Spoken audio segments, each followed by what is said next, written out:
Okay, I'd like to welcome everyone to Steve Tees Off here. We have as our guest Jackson Jacob. Welcome, Jackson. Thanks for having me, Steve. Very much appreciate you coming by here. I'd like to say also that this podcast, Steve Tees Off, is sponsored by riversidegolf.ca. And if those of you that are watching, Christmas is coming up, there's a wide assortment of golf balls, and obviously gear that you can check out online. But this is brought to you by riversidegolf.ca and the fine folks down there, Kenny Poirier being one of them. So without further ado, I want to get into the life and times of Jackson Jacob on the golf course. As I had said, I was given your name by a mutual acquaintance. You obviously know Dustin. Dustin is you. Yeah. And he did mention to me too that you were a hell of a golfer, but you also had the opportunity of doing some acting, which was kind of cool too. I'm not sure if I would call it acting? But I was in a TV show, yeah. Okay, so let's start off here. Where'd you grow up, Jackson? So I grew up in Langley. Grew up playing golf at the Redwoods Golf Course. Went to high school at Walnut Grove, and then sort of eventually started playing golf at Northview.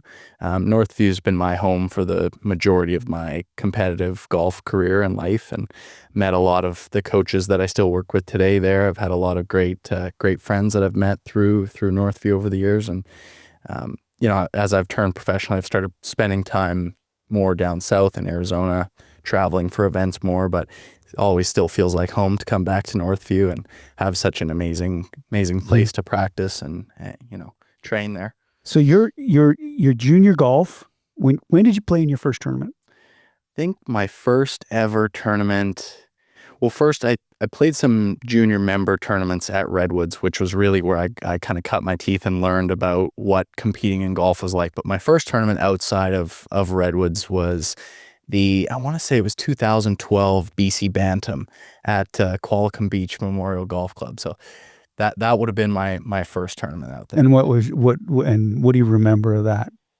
I remember a fella named Roy Kang destroying the field by probably 20 shots, or what felt like 20 shots back in the day. But I mean, he was an unbelievable junior golfer. He hit it 50 yards longer than everybody, and it felt like he was going to win every tournament I played in. But that was an amazing experience of seeing like what another level of golf looked like. And even though we were, similar age and he was a local guy, it was a cool experience to have somebody that was so far ahead that you felt like you wanted to chase, but that I also knew at the same time. And that was kind of the start of me wanting to knowing that I wanted to play as much with better players as I could. And I was fortunate that I got to be around some of those players. Roy was a member of the Tour Performance Lab Academy that I was in at Northview, and there were other players. Jay Wook Lee comes to mind. That were a few steps ahead, and it was cool to see them perform and then get the chance to play with them on the side and really feel like I had to elevate my game to compete with them. When your first tournament that you played in, there's that, and we were discussing before we started taping here. Your first tournament, when you played it, did you have a moment where you went, "Oh, this is different than hacking around and playing around with my dad or my buddies or whatever it is it that you have that moment?" Did you have that moment? For sure. I think when you step onto the first tee in your first tournament and there's rules officials and you're identifying your golf ball and you're shaking hands with players you've never met before and you're going head to head with them, it's a very different feeling. There's an adrenaline rush. It's exciting. It's also a bit nerve-wracking when you're young and you haven't been there before, and it feels like everything you do has a little bit more pressure and a little bit more scrutiny on it. I think that what I remember being most stressful was the whole concept of the rules. And I think for young kids, there was a lot of controversy around rules at that time because golf's a complicated game, a complicated sport, and it's pretty difficult to teach a bunch of 13-year-olds the ins and outs of the rules and expect them to follow it, right? But I do remember being more comfortable with that aspect than some of the other people that I was playing with because of the junior membership program at Redwoods having taught us the basics of the rules with a prerequisite that we could not play in the club tournaments or go on the golf course without having passed some rules tests. And that's actually something that I look back on today as being a really cool thing that I did and that they made us do. Doug Morgan was the head professional at Redwoods that led that. But I just thought that was looking back on it, I think that's such a great thing that they did to prepare the junior golfers for that scrutiny that you're going to face when you go and compete, because it is a serious thing. Like you got to know the rules of the game you're playing. And golf is and those rules are nuanced. They're very nuanced. Even today, I mean, they change the rules every couple of years, and my knowledge of the rules as they are today probably isn't as good as it should be, but it's tough to keep up. You know? And I think even the professionals on TV that we watch would say the same, that they don't have as good an understanding as they should at times. Well, it is the only, I'll say this about golf, it's the only game that the public watches on TV and will phone in violations. Yeah, I think that's a bit offside myself. But the thing is, it happens. It does. It happens. Yeah. It happens. And I don't think there's any other sport where you have that and the rules officials will actually pay attention. Yeah. There's no, you don't call in an offside call in hockey and they'll rewind the game just to. It's kind of, it is crazy. It's goofy. Crazy. So you grew up in Langley. You went to high school in Langley. I did, yes. Okay. Yeah. And you said you started at Redwoods, but you ended up at the academy at Northview, which is great. You got 2 golf courses there, and they have a great practice facility. And when you were in your formative years in high school, did you start to begin to think that, like, when was that moment where you went, okay, I think I can make a go of this, which you're still. For sure. Yeah. If you had asked me at any point between 0 years old and probably 15 years old, I would have said that I was going to work in construction and I was going to take over the family business. And that was my dream. I come from a construction family. Everybody in my family does construction. So that was always my dream, that I wanted to do that. I wanted to be like my dad and uncles. But I would say around the age of 16, when I started, competing every summer, that was what I was putting all my time into. I started to sort of develop a new dream, which was that I wanted to be like those guys I watch on the PGA Tour. I wanted to, play tournaments, be a professional. But I don't think it was until I was actually in university that I understood what the life of being a professional golfer actually looks like and what the pros and cons to that really are. And I think it was a dream, but I didn't fully decide that that was what I wanted to do with a full understanding of that until actually a few years ago. And I don't know if that's something that most people who are, transitioning from an amateur athlete to, deciding if they're going to be a professional goes through, but that was something that I went through, is like understanding, okay, well, this is what it really takes. When you continue to level up, you understand that there's a lot of sacrifice and a lot of commitment that goes into it beyond surface level understanding as a teenager, right? But that's been a beautiful journey in its own, figuring out what I wanted to do and turning a dream into an actual everyday pursuit. Growing up, did you play other sports?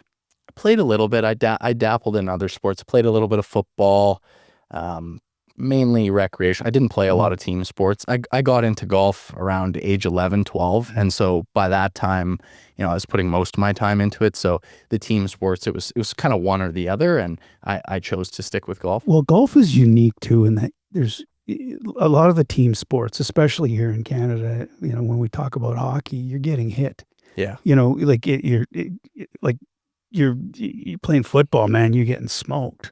Like there's something to be said for playing a game that, it's physical. You have to be in shape. There's a lot of, but, when I was growing up, there was a lot of golfers that weren't in shape. The landscape of what a golf athlete looks like now versus what they looked like 40 years ago is drastically different. It's cool to see too that athletes are choosing golf and they're putting a little bit of merit towards golf as an actual sport rather than just a game or a hobby when you see professional athletes retiring and saying, I'm devoting my life to golf. That, Steph Curry comes to mind. Yeah. Countless baseball players pick up Michael golf. Jordan. Michael Jordan, there's another great example. I mean, I think that has been great for golf to show others that it's not just a game, it's a sport, and these, what other people might classify as serious athletes are devoting their, the second wind of their lives to play the game. So I think that's been a big piece of what's made golf more popular and more accepted as a sport. But so you finish you finish up grade school, and you end up, you go to Idaho. That's right. How do you end up at Idaho? So I ended up in, to look back a little bit, every junior golfer's dream, or junior golfer who wants to, become a professional's dream, is that you got to go to the United States and play Division I golf. And so I was never really an academic, but I knew that I wanted to play Division I golf. So that meant I had to go to university. So I started figuring out the classes I need to take in order to have the university requirements met and all that kind of stuff. And I started, advertising myself or looking for universities to go to. And I talked to a few, and I'm not embarrassed to say that my options were a little bit limited by my grades, but I ended up finding a great option in University of Idaho, and I got along very well with the coach right off the hop, and he's a very personable guy, and I was able to connect with a number of players from BC who had been to Idaho, and so it felt maybe not familiar, but I felt like I had an idea of what I was getting myself into, and so and it also not being too far from home felt like it was going to be a comfortable move for me.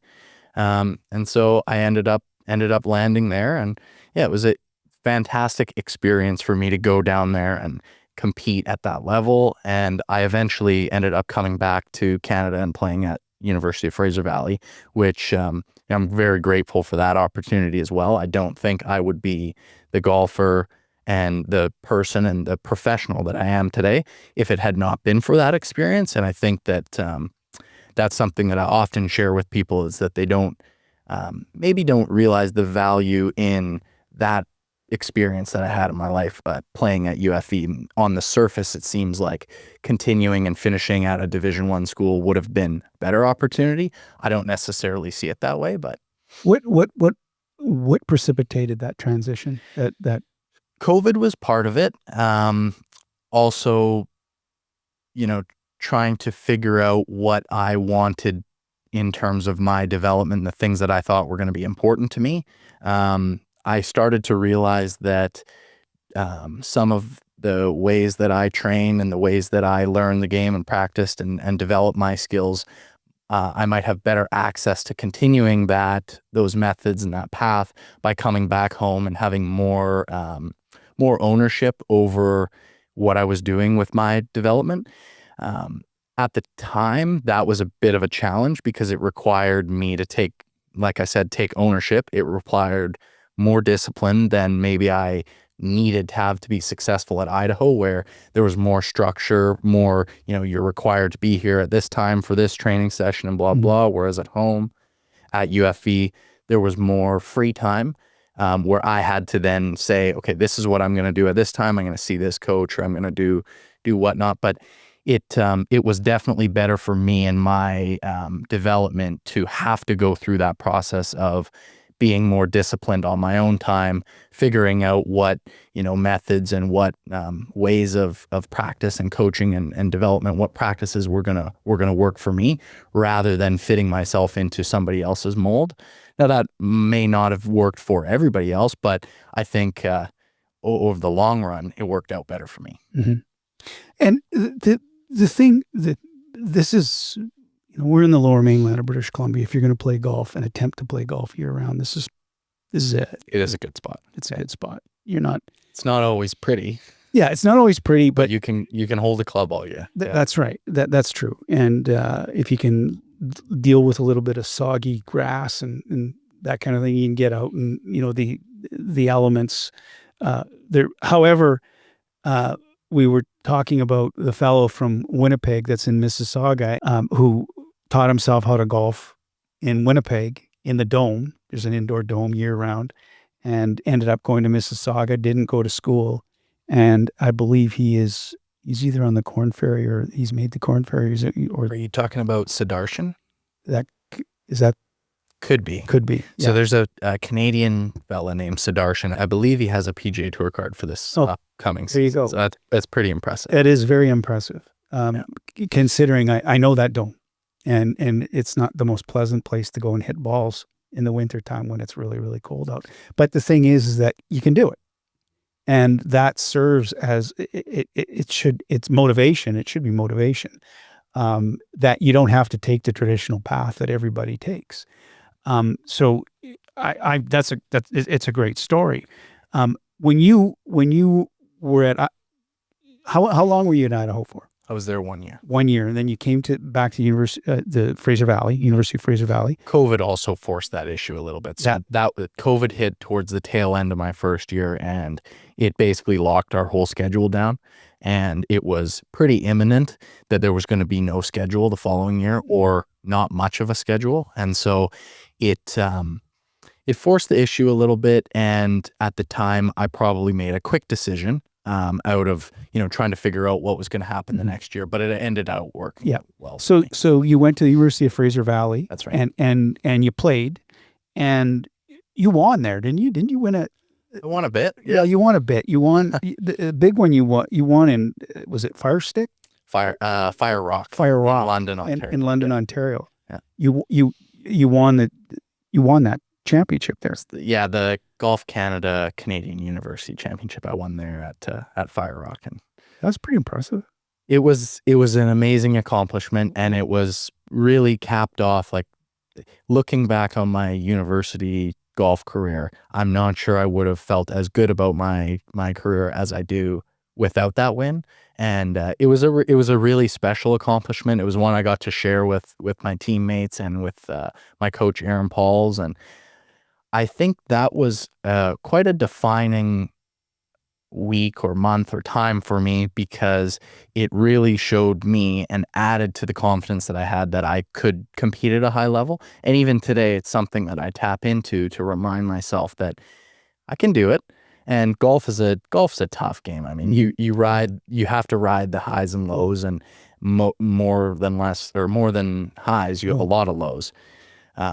So no, that was a big moment for my career that I still tap into now, because it's a 4-day tournament competing against a national competition. It's an amazing thing to tap into when you have a week like that. So is that would you consider that to be to date the biggest? You could say that.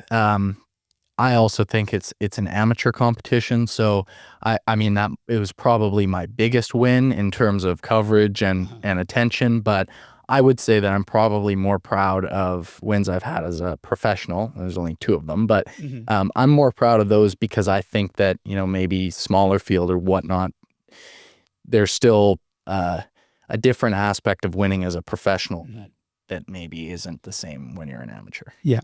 Yeah. So your wins as professional, when was your first win as a professional? My first win as a professional is kind of a shared win. I won the BC match play last year with my partner, Illyrian Zali. We won that at Vancouver Club. So that would have been October of 2024 was my first win as a professional technically. And then I won my first individual event on the Vancouver Golf Tour this spring at Beach Grove. And it was a 2-day event. But still, I have a lot more pride winning against, even though a small field of true professionals than necessarily winning as an amateur. I just think I've learned that anybody who's trying to do this as their profession, there's so many guys out there working so hard, and I take more pride in beating those guys necessarily than I did from my overall career perspective. At the time, that's a massive accomplishment to win a national championship, but now today, I see the work that goes into being a professional, and I have respect for those guys, and to beat them. And you're playing for a paycheck, for money. Playing for a paycheck. Yeah, that's right. And there's nothing there's Like I'll tell you that, like, because I've been around the golf scene for a while, and obviously you've been, playing at Northview, and when the PGA Tour used to come here, Hmm. it was a big deal. It's sad that we don't have it. I wish I got to watch it. It was like, it was phenomenal, because I literally lived across the street in Cloverdale, and that was, and I was you're allowed a couple of stupid things in your life, and one of my stupid things that I did is I put a real putting green in my backyard, like a real. That doesn't sound stupid. It just sounds like a lot of work. And then you start becoming best friends with the greenskeeper at Northview, and then you start, and then you start realizing the different sorts of blight and fungus and all those kinds of things. So it was pretty neat for a few months, and then it was not real neat, and it was just stupid, especially when I had Northview that close. But I put a real putting green in my backyard. Not one of my prouder moments. That goes out the same with having an outdoor pool in Winnipeg. Is not. You mean a skating rink? It wasn't. So, but the thing is that the PGA Tour coming here was phenomenal, and I just, like, I ate it up, because you just, my favorite spot to go at a tour event like that is to go to the driving range and just sit there and watch. Mm-hmm. And when you sit there and watch it, and I'll never forget this, watching Matt Kuchar with a sand wedge doing a TV interview, popping the ball with one hand, juggling. and just going tick, tick, tick, and talking to the reporter. And I was like, oh my God. Oh, you can't do that? And then whacking it, like hitting it, and you just, like, with one hand. I like, how do you do that? That's a result of many, many hours spent at the golf course. And those are the type of skills you learn as a junior, and then you never practice them again, and they kind of just stick with you. But I can remember learning to juggle at Redwoods. I mean, so many of us would just get dropped off after school or on weekends, and we would stay there far. Like, I don't spend as much time at the golf course now as I did when I was 12. Yeah. But I mean, that's what you did with your friends. You hung out, chipping contests, you juggled the balls, you did trick shots, you did all that kind of stuff. And that is, I think, the most fun I've had on the golf course was as a junior. And sometimes I wish I could go back and enjoy that or kind of recreate that a bit. But it's really the other thing that's interesting for me was, because it was my first time being able to, and multiple times I would take time off and just, I'd follow John Daly around, seeing how far he was bombing the ball. Like little idiosyncratic things that some of these guys have, like, I'll use Corey Pavin as an example. He cannot hit the ball off the tee with anyone in his peripheral vision. He gets everybody out of the way, everyone out of the way. Yeah, like, just a few people like that. They're just like, and following a player around who doesn't hit one fairway but shoots even par, and going, oh my God, like, you one putted every green. In some cases, you didn't even putt. There's a lot of different ways to get it done. Yeah. I heard a good quote recently that said, golf is a game of what you make with what you have, not what you have when you start, or something along those lines. I think that's great. I also think it's a good metaphor for life. Oh yeah. Right? Yeah. That doesn't matter what you show up to the party with. You got to get it done with what you have. Right? That's right. And you must know Matt Paulsenberg. Yeah. Matt was one of my coaches at the tour performance. And Matt is he's a funny guy. He's a hilarious guy. And he said to me, he goes, it's just a number. It's just a frickin' number. Because I was talking about being at the Fortinet and the 17th hole at Morgan Creek playing as a par 4. Mm-hmm. Okay. And it was 520 or 530 yards. And he goes, just a number. That's all it is. It's just a number. You say 5, I say 4. I'll say 3. I'll get down in 3. Yeah. And you see, and you truly, that, having that here, and I actually went to get my press credentials to attend that tournament, and I picked them up on Tuesday morning at 7:30, and I saw, like, a lot of plates there, and guys were literally brushing their teeth, in the parking lot, and there was still dew on the driving range, and I was going, man, that is commitment. I don't know if I could do this. And I'm not saying they slept in their cars. Yeah. But It sure looked like it. it looked like it. You know, Wow. and that's and the thing is that, that's, and I kind of learned a little bit about that tour. Mm-hmm. And certainly had met Brad at that time. So we followed AJ around on the back nine when he didn't make the cut. And that was after shooting the 59 over in Victoria. And, Brad as a parent, my hat's off to him, because every parent lives vicariously through their children. And it would be very difficult. It's extremely difficult. That whole thing put a lot into perspective for me, because you forget and you go, like, these guys are committed, man. And they're serious. And it's like watching golf, especially live, is, and I don't mean to say, you go to a NASCAR race or Formula One, some people are going there for the crash.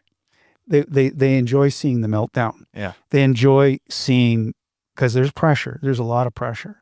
And golf is one of those games where, I can tell you, when Greg Norman melted down in the Masters against Nick Faldo, I remember watching that. I remember watching the British Open. I can tell you, hard to watch. It is hard to watch, and you're going, what are you doing?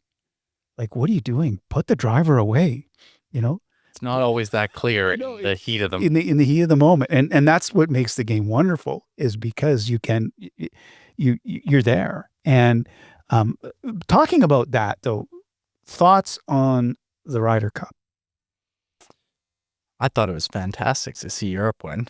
I'm a big European Ryder Cup team supporter. But what about the fans? What about the fans? Yeah, I wasn't really surprised by what went on. I was fortunate enough to go to the Ryder Cup in 2016 at Hazeltine, and not a New York crowd, but very, very ruckus, very loud. Definitely some, below board comments made. I was not at all surprised to see those comments made in New York. New York's got rowdy individuals. They probably are overserved. I did think it was interesting to see people say that that's the way that sports and golf is going. Not necessarily sure that that's a standard that we should accept from golf, but I also think it's kind of hard to control that. We're trying to grow the game so much, get more people into it. And, before we got on air, you and I were talking about how anytime you popularize something, you increase the modernization of it, right? So you get more people into golf, you get more athletes into golf, and the roots and the origins of the game slowly kind of get lost with the new generation. And it's the stewards of the game's responsibility to, maintain the things that are important. And and it's one thing you make that comment about the Ryder Cup. You expect more, but the Waste Management, that tournament in Phoenix, it's encouraged. It is encouraged, but that's more of the people go there for the party, not for watching the golf. But you can't. But it is televised, and I don't think you can get upset at people for doing that, though. If you're going to serve booze and you're going to, advertise it as a party and encourage people to be rowdy and to go there and to have fun, that's what you're going to get. I mean, I'm honestly convinced that half of the people that attend the Waste Management are going there simply to party and have a good time. They don't care about the golf. I mean, people fly into Phoenix just for the party that week. They don't even go to Waste Management. They just want to be there for the party that ensues before and after the tournament rounds, right? I mean, I think it's cool that golf is a center of that. Well, it did. The thing is that this isn't a new phenomenon, because when the tour used to come here to Northview, the biggest draw was the Hard Rock Cafe. Yeah, it was. It was like, you could actually, if you wanted to go meet the player, you didn't have to watch any golf. You could just go to the Hard. Did they have a Hard stand like at the golf course? Oh yeah. Oh wow. Oh yeah. It was fun. Sounds fun. Again, I feel like I'm missing out. We need to bring this tournament back. It was lots of fun. It was, I followed John Daly, Corey Pavin, and Frost, David Frost, I think his name was, South African. I followed them on a Friday. And John Daly was going through the heebie-jeebies, which means that he was withdrawing from alcohol. Okay. So he was wearing, Keep going. he was wearing a parka, and it was like, let's say 28 degrees Celsius. It was in September. Yeah, it was warm. Yeah, it's hot. And he was shaking, and the phenomenal thing was that, like, and I'm not going to, I'll digress here because it's shot by shot, but on the third hole on the ridge, which is a long dogleg right. One of the best holes on the golf course. And that's, Corey Pavin's not a big guy. He had honors. He pumps one out there probably around 260, 270. John Daly hammers it 100 yards past, and Frost hits crushed rock where there's a culvert. Daly and Pavin they just play because, and Frost is hacking a dart. Just on the right. He hit it down the right? Yeah. And he's hacking, no, he hit it down the left. It would have been down the left. Down the left. Okay. And there was a culvert drainage ditch with crushed rock, and he wanted to declare it an unplayable lie. And he had to wait for the rules official, and the two other, Daly was, shaken, and Pavin, they played out. And he waited for the rules official. Meanwhile, he was chain smoking while he's standing there. And we were me and three of my buddies were standing there watching. What's he going to do here, man? Rules official comes and goes, no, you got to play it from there. So he's like, okay, hucks his cigarette down. I think he pulled a 3 or 4 iron out, picked it clean off the crushed rock, and hit it pin high, 10 feet, knocked it in for a birdie. And like the gallery was just like, we're not worthy. Yeah. Like that, and it was just another day. He was like, okay, so yeah, thanks. Anybody have a cigarette? There was a lot of swagger in the game back then. I think it's an underrated aspect of old time golf was the swagger some of these players. But it was a moment where you go, oh, like he just picked that off the rocks. You don't have that shot? Yeah, I don't. Wow. And it's Friday, and you probably aren't going to make the cut. And I don't think he did. But it was something, and that's what you miss, and you don't see that. And the grind, just the sheer grind to try and make the cut, which it's something to watch. And we caught a little bit of it here, with the PGA Tour of Americas coming here. I hope they come again. I really do. It would be amazing to see I have a little bit of a dream that Northview would host an event on a regular basis again. And I mean, it's probably unlikely that they would ever have a PGA Tour event, but I think it would be very cool for whether it be the Vancouver Golf Tour or the Americas Tour to have a regular event. Maybe it's the Greater Vancouver Open. You fire it up again, and it can be a part of whichever tour, but Northview is such an amazing venue, and the potential for it to be such a destination for tournament golf is right there. I mean, it was great to watch there. It is, in my opinion, the best tournament golf course in the Lower Mainland. I mean, Shaughnessy is maybe an exception to that statement. It's an unbelievable property, but the venue and the potential to host a tournament like that at Northview is right there. And I mean, I'm a little biased with it being my home course, but every time I play there, I'm salivating over how great it would be to have a top-notch tournament there, and they could totally do it. I mean, well, there was the thing is there was the parking, there was the shuttle, it was easy to watch, and it was easy to take the kids. It was a fun atmosphere. It really well, I mean, was. you step on the property and you can instantly see it was designed and built with that in mind, right? I mean, it's a vast property. There's lots of space between the holes to accommodate the crowds, and you can see most of the golf course from when you drive in. You can make your way around easily. It's perfect for it. Yeah. So let's jump ahead now here, Jackson. Now you're where are you at in your career? You're down south the majority of the time. Spending a lot of time down in Arizona right now, just because trying to prepare for Q schools and prepare for tournaments that are coming up in the summertime mainly. So this coming year, I'm preparing for the Americas Tour Q school in June, and there are many tours down in the U.S. that provide, deeper fields, larger checks, things like that. And so there's just more opportunity down there to prepare and to get your game. Where is the Tour America's qualifying school? So there's a number of sites. I think they haven't released the schedule for this year, but based on last year, they had 5 or 6 locations in the US and then 1 qualifying location in Canada. And then the tour runs 6 events in Latino America, Yeah. various countries and cities, and then they move up into Canada and 1 location in the US from July through the end of September. There's 15, isn't there? 16, Something 15, along that. There's Yeah. 16. Yeah. And that, aside from that, how do you would you come back here in the summertime Absolutely. too and play? Absolutely. Play Yeah. So there's no better place to be in the summertime than in the Lower Mainland. But during the winter time, it's just the opportunity to practice and play every day with no excuses for weather or traveling to these mini tour events on the Asher Tour or wherever. It's like you just have everything at the at your fingertips down there. So have you put on yourself a timeline, or do you have or do you just keep on keeping on?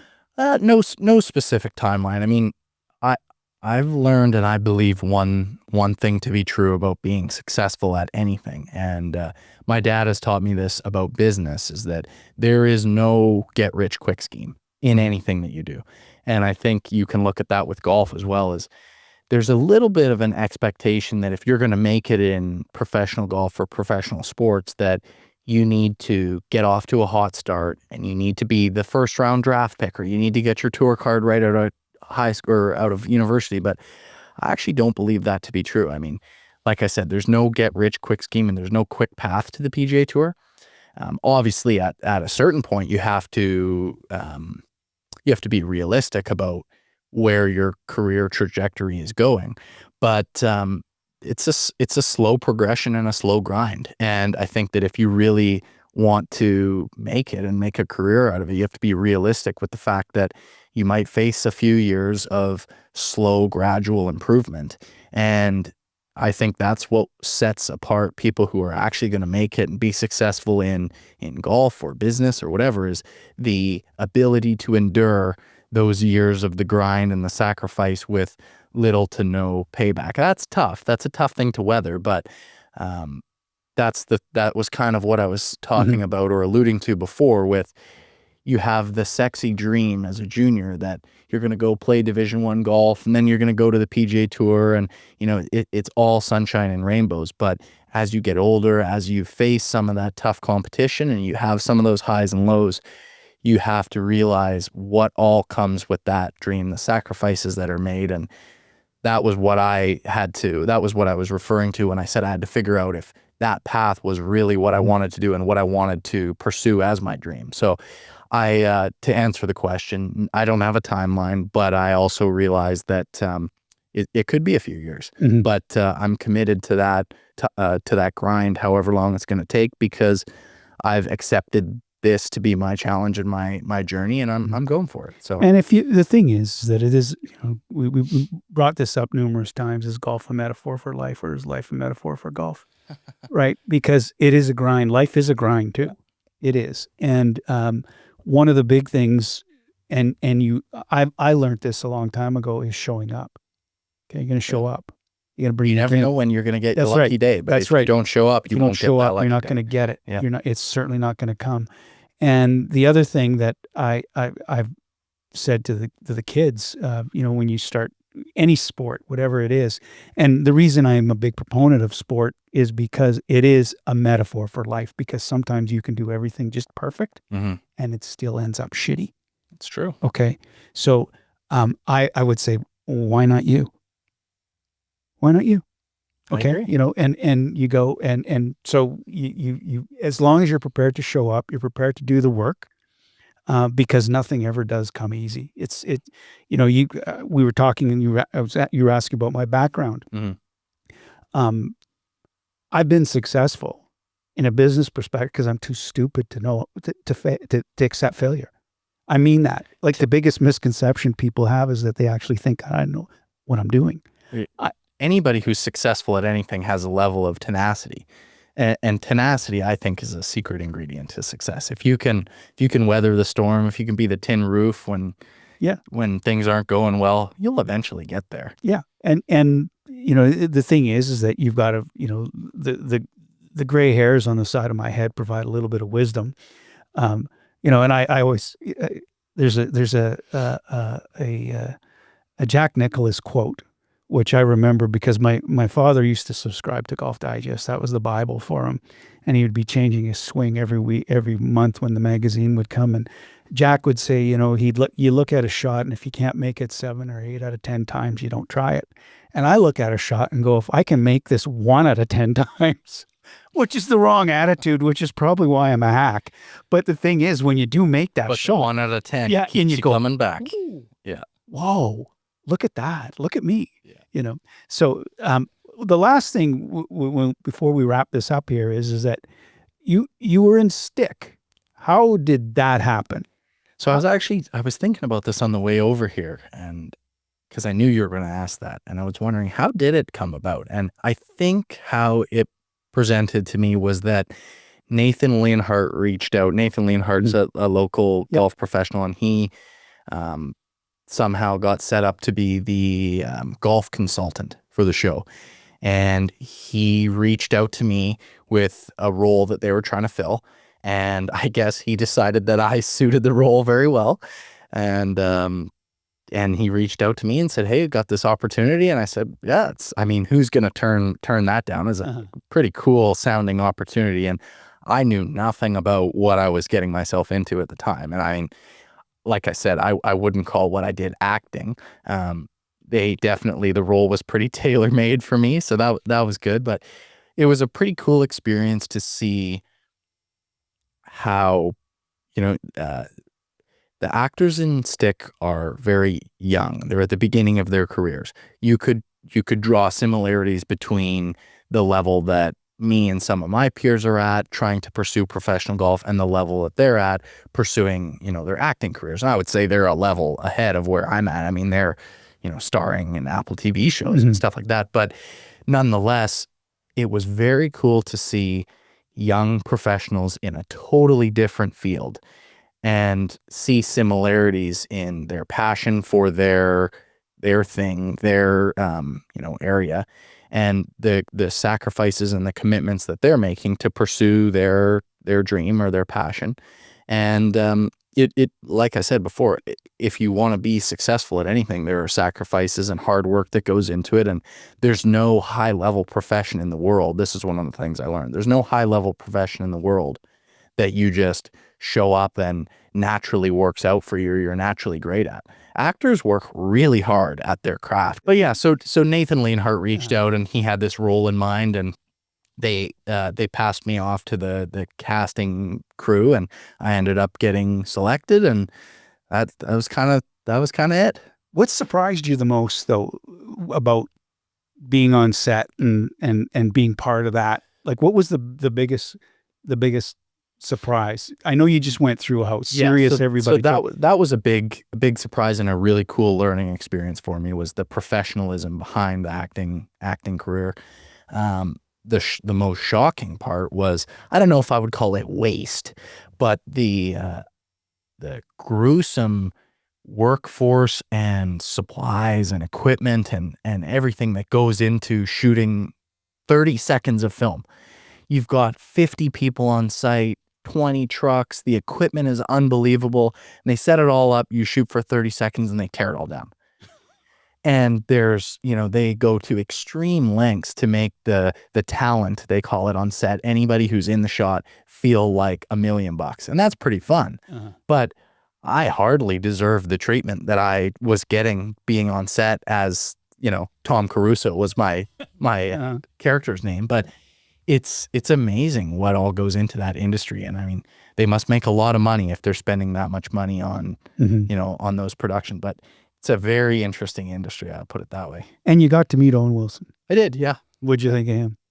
Cool guy, normal guy. I mean, the more famous people you meet, you realize they're just normal people whose day-to-day professions or passions get picked up and watched by everybody else. Way more normal than you would expect. And golf. Love to golf. loves golf. He loves putting contests. That's what I learned about him. So I believe that the story behind it is that he was never a big golfer, but his dad was. And Owen never had an interest, or maybe not a big interest as a kid in playing golf, but his dad would take him and they would putt together. They would have putting contests. And so that's how he likes to enjoy. I mean, obviously he likes to play the game now, but his favorite way to enjoy the game with others is to have putting contests. Did you have a putting contest with him? I did. Yeah. Did you win? Yes. Can't let him get one on me. Of course. But he was competitive. I'll give him that. I think his putting is definitely the strength of his game. Yeah. So now we're gonna try and wrap things up here, but I want to. Do you ever have, like, when you're professional, and you're playing for money? Yeah. And when I ask this question, I think of Fred Couples, and I love Fred Couples, love him. And when he was asked this question, Fred, do you ever, what's your first swing thought when you're on the first tee, starting turn? And he said, I just don't want to hit anybody. And I go, yeah, I haven't played in front of enough people yet to have that concern, but have you ever, like, when you're standing on the first tee, they announce your name, you got the rules officials and everything. What's your first thought? My first thought, I would say it's excitement, actually. I love to compete, and I don't know if I would say it's a good thing. I like to compete in front of people. And I have always found that I've played better when I have people supporting me and people following me and people watching.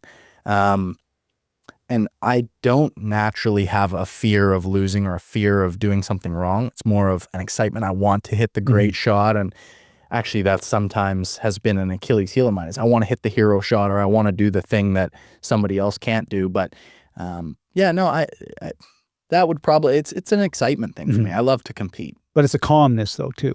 Like, you have to be, to play, in order to execute playing the game of golf, you have to have an element of calm. Yeah. I think that I have learned that when I am in a big moment and the adrenaline is pumping and you're fired up, you're obviously using strategies to calm yourself down and be focused on what you're doing. But that adrenaline and that heightened state of your nervous system that you get into those situations, I find it actually brings out a higher level of performance. So if you're too calm, if you're too relaxed, sometimes that edge is missing. And everybody's different, but I like it when there's a bit of an edge. I like it when the heat's on.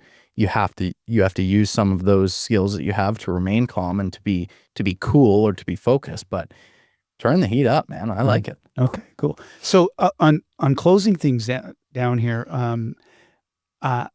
what's the weirdest thing that you've seen on the golf course and I know you're a young guy, but you've been on the golf course a lot in your life. What's the weirdest thing you've seen? Oh man, that's a tough question. Weirdest thing. I'm not sure. I mean, I've seen some people get hit. I could throw my dad under the bus a little bit here. And he, when I was younger, this story comes to mind because I was telling it recently, but we were playing with, my dad and I were playing together. I was probably 13, and my dad got into the game more because of me getting into the game. He did not play much prior to me getting serious about golf, but we were playing at TPC Scottsdale in the Champions course, and I was young, and I think sometimes older golfers don't love playing with young juniors. Oh no. Until they realize that they can play. And so that was the case this days. We were playing with this older gentleman who was kind of unimpressed that he got paired up with a novice golfer and a young kid. And he kind of quickly realized that I was a better golfer than him at age 12. But his attitude didn't really change throughout the day. And, my dad was, learning or getting better at the game, but he plays quick and he moves along and he knows etiquette, and, he can play with anybody, and he's gotten a lot better now. But at this time, this guy was being a bit indignant and, going up to the flag, holing out and standing on the green when my dad and I were chipping up. And we warned this gentleman to watch out, that my dad was coming out of the bunker, and He didn't want to move, and he was holding the flagstick. He was standing right next to the hole. And my dad caught a little skinny, caught a little more ball than he wanted to, and he smoked this guy right in the chest, in the sternum, and dropped him. And I think that was the first time I ever saw somebody get hit with a golf ball, but it was instant karma. I loved every second of it, watching this guy get dropped on the green. And his tune changed very quickly after that incident. But it was funny to see that, because it was a good expression of the fact that you can play golf with anybody. Yeah. And you should never discount or look down on something. It was a learning moment. They're learning the game or coming out. Like, everybody starts somewhere. So that's the story that I often think of. That's probably the craziest thing I've seen. That's a great one. So your travels, and wrapping things up here, your travels, are you here in the Lower Mainland for a while, or are you heading back down to Scottsdale? I'm heading back down to Scottsdale on Friday. Actually, I just came home to help my grandma move, and then visited a few family and friends, and I'm going back down there for pretty much the rest of the year. So okay. Well, listen, I thank you, Jackson, so much for coming and taking the time. Thank you for having me, Steve. This has been a blast. This is fun. And if anybody wanted to follow you, you must be on Instagram, or I am on Instagram. What's your handle? It's just my name, Jackson Jacob. Okay. You can find me pretty easily. Perfect. And you haven't, the acting bug hasn't caught you, so that you're going to give up golf and. It hasn't caught me. I would love to do it again if anybody out there listening has any roles that I might fit into. I think I could fill, even if it's a non-golf role. I might be able to fill it. I got some secret talents, but no, it's not something I'm going to pursue actively. But I would love to do it again. Okay, well, cool. Listen, I'd like to thank our sponsor, RiversideGolf.ca again. Yeah, thank you very much. And Jackson, thank you very much. And I encourage everybody that's listening and watching this to subscribe. We're on YouTube, we're on Spotify, we're on all the streaming platforms, and we're not going to quit. We're just going to keep on doing this because it's a ton of fun. And Jackson, you've been a ton of fun today. Thank you so much. Thank you, Stephen. Appreciate it. Thank you, buddy.